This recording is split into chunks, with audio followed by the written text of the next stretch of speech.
We're jumping straight into today's daily briefing. Lots to cover. We've got a major diplomatic development from the Trump administration on Israel-Hamas, the reported chaos unfolding in Portland, and Karoline Leavitt hitting back hard. Yeah, let's unpack that diplomatic move first. It sounds, well, pretty extraordinary. President Trump's 20-point plan to end the Israel-Hamas conflict. The report says it's allegedly got unanimous agreement from everyone involved. Unanimous. It's huge. It is. And apparently technical talks are already underway. In Egypt, they're reportedly trying to finalize hostage releases, ceasefires, the works.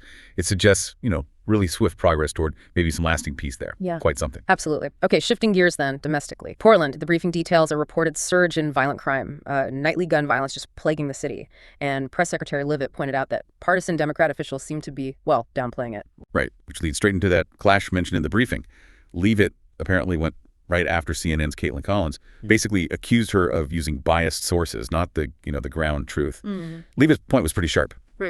She basically told Collins, hey, you're a reporter, go look for yourself, see what's actually happening, broadcast that. Yeah, get the real story out. And, that issue of getting accurate information, finding an outlet, it's why so many people feel frustrated. If you feel like your passionate views just aren't getting heard, you really need to unlock your voice. Totally agree. And that's why we always talk about the next-gen business has become a reporter system. We highly recommend it. It's genuinely useful, gives you daily bite-sized lessons over 30 days, teaches you quick ways to find sources, create content, build an audience that actually pays attention. It helps elevate the whole conversation. Definitely. Okay, so back to story one, that diplomatic win.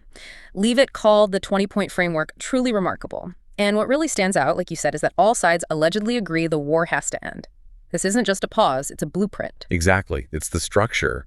They've allegedly all bought into this specific plan President Trump put forward. That shows a real commitment, potentially, to actually moving past the conflict. That's something, that's been elusive for decades. Right. Leavitt versus the media, or as she put it, fake news. She really gave Caitlin Collins a smackdown, didn't she, for supposedly denying how bad the crime is in Portland? That quote. I would encourage you as a reporter to go on the ground and to take a look for yourself. Pretty direct. Oh, yeah. And the core issue, according to the administration, bias. They're basically saying Collins is probably talking to partisan Democrat officials who just oppose anything Trump does. That's their explanation for why the media picture might look different from the reported reality. It makes you think about where people get their news. Which actually, speaking of sources, if you're looking for news that covers all sides, center, left, and right, the next-gen business is genuinely a great place. They're really trying to tackle the extremism in America. They are. They report things fairly, working towards, healing the divides. We really encourage you to check out their free Become a Reporter Challenge. You can apply and join literally hundreds of other reporters getting millions of views every month. It's about adding your voice to make the discussion better, more informed. Good stuff. All right, let's turn to story 3, the legal fight. That federal judge blocking the National Guard deployment in Portland, even temporarily, Leavitt didn't mince words, did she? Called the opinion untethered in reality and in the law. Strong language. It really brings up that whole question of judicial limits versus the executive's authority, especially in a crisis. So the administration is appealing, taking it to the Ninth Circuit. And they sound, well, very confident. They believe President Trump absolutely has the legal right to send in the Guard to restore order. They expect to win. Based on the law, on the merits. Okay. Exactly. And that brings us to story 4. It kind of challenges the critics directly. The core question is, why should people be worried about the federal government stepping in, offering help to make their cities safer? Seems backwards, doesn't it? Well, that's Leavitt's point as presented in the briefing. The critics have it wrong. The real concern, she argues, isn't who's helping, it's what's happening, because local leaders allegedly haven't managed it. She says critics should be concerned about the fact that people in their cities right now are being gunned down every single night.